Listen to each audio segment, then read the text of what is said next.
Alrighty, Mark, here's your 427 small block Ford. The description is a combination. It's got a set of our CNC heads on it. Obviously it's the Borla. Custom grind hydraulic roller. Got a front sump Moroso pan on it. Fuel management, Holley Terminator X, great system. Want her to make a run, see what she does. Stay tuned.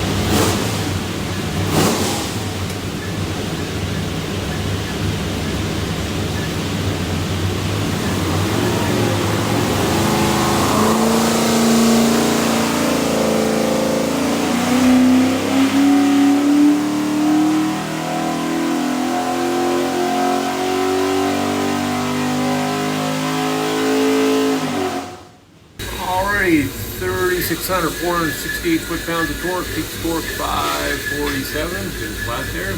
Peak horsepower 600, rate of 575, so everything's good. We'll pipe it back, make sure it's good and clean, show you a couple of things when your receiver in. Find this thing looks like a credit card, USB card.